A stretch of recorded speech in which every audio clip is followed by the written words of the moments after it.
আসসালামু আলাইকুম রহমতুল্লাহ। চোখ বন্ধ করে 3 বার সূরাতুল ইখলাস পাঠ করলে কি হয়, কি লাভ হয়? আমরা 99% মানুষ এই সম্পর্কে জানে না যে আমলটি করলে কি লাভ হয়। তো আপনাদেরকে আমি আজকে খুব সহজে শিখিয়ে দিব যে আমলটি কিভাবে করতে হয়, কিভাবে কি করতে হয় এবং করলে কি লাভ হয়। খুব সহজে শিখিয়ে দিব। এই জন্য আপনারা সম্পূর্ণ ভিডিওটি দেখার চেষ্টা করবেন, সকলেই এই আমলটি করতে পারবেন।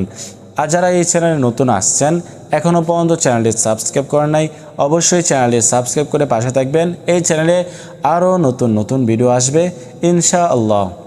আর যারা এই আমলটি করবেন, বিশেষভাবে আপনারা কমেন্ট করবেন, আপনাদের জন্য আমি দোয়া করব যাতে করে আল্লাহ তাআলা আপনাদের মনের আশাগুলো পূরণ করে দেন। সম্মানিত দিনী ভাই বোনেরা, চোখ বন্ধ করে আপনাকে এই দোয়াটি, এই সূরাতুল ইখলাস আপনাদেরকে 3 বার পাঠ করতে হবে। তবে আপনারা এই আমলটি কোন সময় করবেন, আপনাদেরকে কোন সময় এই আমলটি করতে হবে, আপনাদেরকে আমি বলবো যে কোনো নির্দিষ্ট সময় নেই। আপনি যে সময় পান তখনই করে নেবেন। ফরজ নামাজ আদায় করছেন, এখন করে নিতে পারবেন।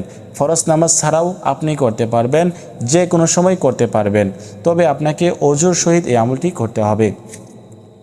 সেই জন্য আপনাকে প্রথমে অজু করতে হবে 3 বার। অজু করে তারপর 3 বার ইস্তিগফার পাঠ করতে হবে। হ্যাঁ, অজু করে 3 বার ইস্তিগফার পাঠ করতে হবে। আস্তাগফিরুল্লাহ আস্তাগফিরুল্লাহ আস্তাগফিরুল্লাহ। তারপরে 3 বার দুরূদ শরীফ পাঠ করতে হবে, যেই দুরূদ শরীফ আমরা নামাজের মধ্যে পড়ে থাকি, দুরূদে ইব্রাহিম।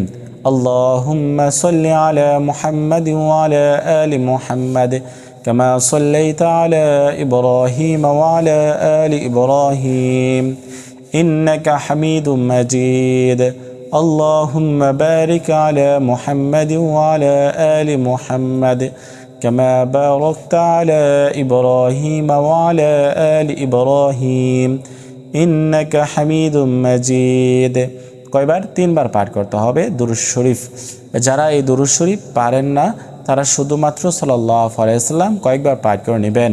সাল্লাল্লাহু আলাইহি ওয়াসাল্লাম সাল্লাল্লাহু আলাইহি ওয়াসাল্লাম।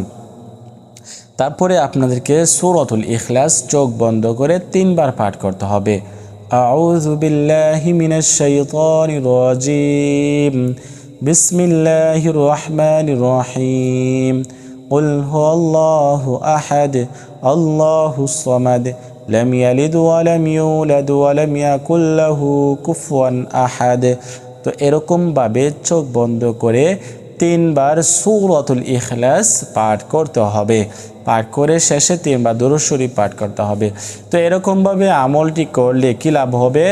যদি কেউ এরকমভাবে আমলটি করে, ওই ব্যক্তির অভাব অনটন দূর হয়ে যাবে, রিজিকের অভাব দূর হয়ে যাবে, টাকা পয়সার অভাব দূর হয়ে যাবে, তার মনের আশাগুলো আল্লাহ তাআলা পূরণ করে দিবেন এবং যত ধরনের সমস্যা রয়েছে ওই সমস্যাগুলো আল্লাহ তাআলা সমাধান করে দিবেন।